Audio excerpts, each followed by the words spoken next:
Well, as Greeks wait for that decision in Brussels tonight on the latest bailout deal, many feel they've been unfairly depicted as irresponsible, profligate spenders. And they say the fable of the ant and the grasshopper is being wrongly used to stereotype the nations at the heart of the crisis.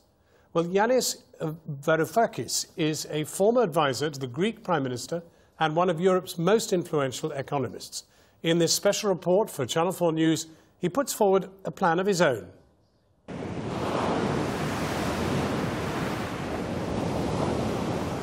Welcome to the eye of the European storm. This is Greece, formerly associated with carefree fun in the sun. But more recently, the skies have darkened, and we are now being told that this place is threatening to bring down with it the whole of the European continent. I'm here to tell you why things may not be as simple as they seem. Nearly 3,000 years ago, a Greek slave called Aesop told the famous parable of the ant who saved for the winter months and the grasshopper who did not. His fable of the industrious, frugal ant and of the lazy, frivolous grasshopper is at the heart of today's debate concerning the euro crisis. The Germans are cast as the ants, the Greeks as the spendthrift grasshoppers. But in my judgment, this is far too simplistic. Grasshoppers in every Eurozone country and beyond cause this crisis. But now it's the ants in Germany and in Greece that are paying for it.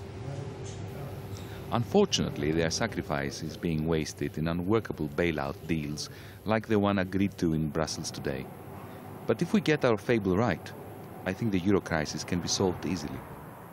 Athens is a city bristling with people struggling against the odds. While riots and politicians make the headlines, Greeks are carrying on with their lives, trying to get by. Depression is in the air, on the streets, in the graffiti that covers the walls. But in typical Greek fashion, it's mixed with defiance. Shops are closing every day, and the ones that are hanging on have no customers. No one can afford anything. Τώρα δύσκολο. Πάρα πολύ δύσκολο, παρόλο που δουλεύουμε πάρα πολύ και περισσότερο, αλλά τα πράγματα ναι, δεν αγοράζουν ας πούμε όπως παλιά, γίνουν δύσκολο. Prices are high despite the recession, and it's not as if matters were better before the crisis. When the euro came in, the price of basic goods skyrocketed.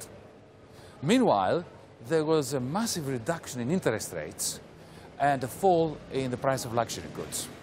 This meant that the rich had a bonanza, but the poor struggled more than ever. Anthula has worked for years in my university department, cleaning the offices of colleagues who have been ministers, heads of banks, powerful people. Her monthly salary of 850 euros is now 600 and falling. And the bills keep piling up. Her father has Alzheimer's and she has to pay for his care. Last year her mother died. Εκεί είχα τραγικό πρόβλημα. Τραγικό όμως πρόβλημα. Αφού συνονοήσε με το γραφείο κηδιών και πάλι βρήκα τρόπο με το κεφάλι κάτω, αλλά έπρεπε να το αντιμετωπίσω. Τι θα έκανα. Εργάζομαι στο πανεπιστήμιο με οικονομολόγους, με μεγάλα κεφάλια, ένα από αυτά είσαι και εσύ. Βρείτε τη λύση. Δηλαδή κάντε κάτι, δηλαδή δεν είναι μόνο τα βιβλία. The lights are literally going out in our cities. Families have to live without electricity. There are more homeless on the streets, and suicides are on the rise. Christos Kavathas is in a different boat. He returned to Greece after working for financial giants like Goldman Sachs on Wall Street. He built this magnificent house on exquisite ancient ruins. He says recessions are like a natural phenomenon.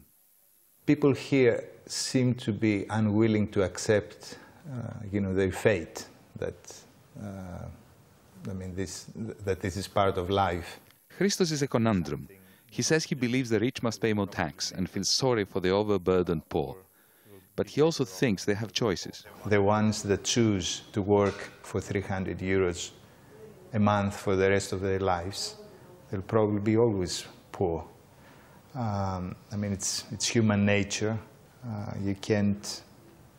The strong will do well, the not so strong will not do well. 2,000 people used to work in the LFC's shipyards. Now, after 1,300 of them were laid off, the remaining workers strive to maintain pride in their thinning work. Christos Kanagidis and Dimitris Zourmas have between them worked here for 61 years. I asked them how bad things had got. Πάρα πολύ χάλια. Δεν πληρωνόμαστε όπως πληρωνόμαστε. Γιατί πληρωνόμαστε με έναντι. Εδώ και 6 μήνες. Εδώ και 6 μήνες δεν έχετε πληρωθεί. Εδώ και 6 μήνες μας χρωστάει η εταιρεία. What do they think about being portrayed as Europe's grasshoppers? Λοιπόν, καταρχήν είναι προσβλητικό αυτό. Δεν ανεχόμαστε τέτοιου είδους χαρακτηρισμούς. Το ότι προσπαθούν να μας κάνουν τζιτζικές, αλλά εμείς έχουμε αρκετές αντοχές, θα επιβιώσουμε και θα τους αποδείξουμε ότι είμαστε τα μυρμήγκια. The Greek people are angry and they are disillusioned.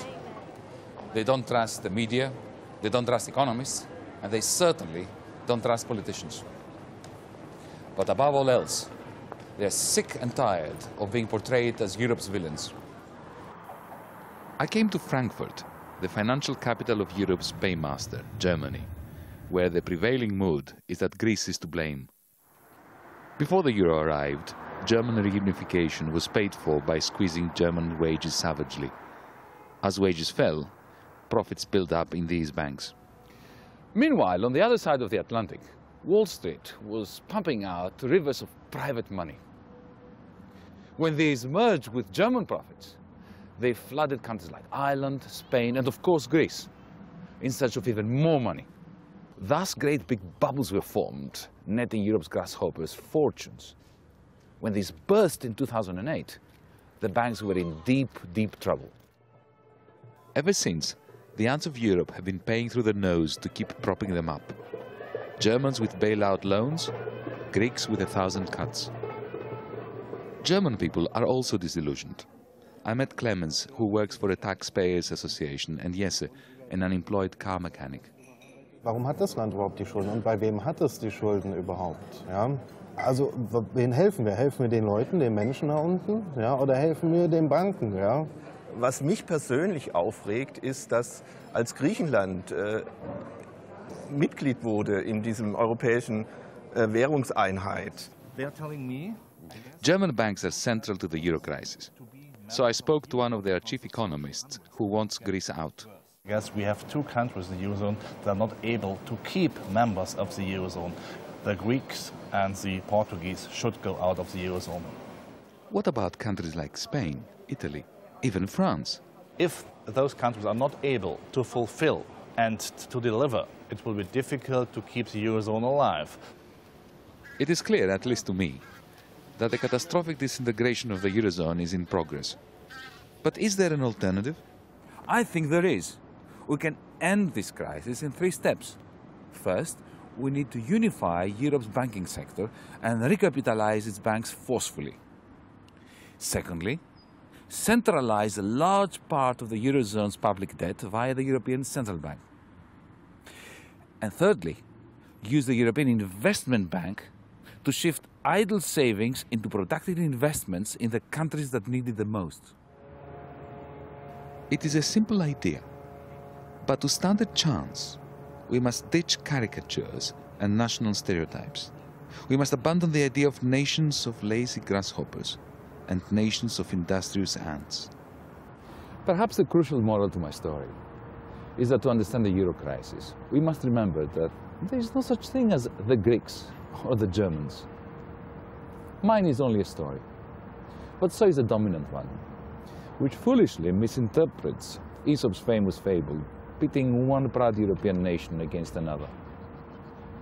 More from Yanis Varoufakis on our website, including his 3-step plan for saving the euro. Markets, at the close, the index of 100 leading shares was up by 40 points, a rise of just over 0.5%.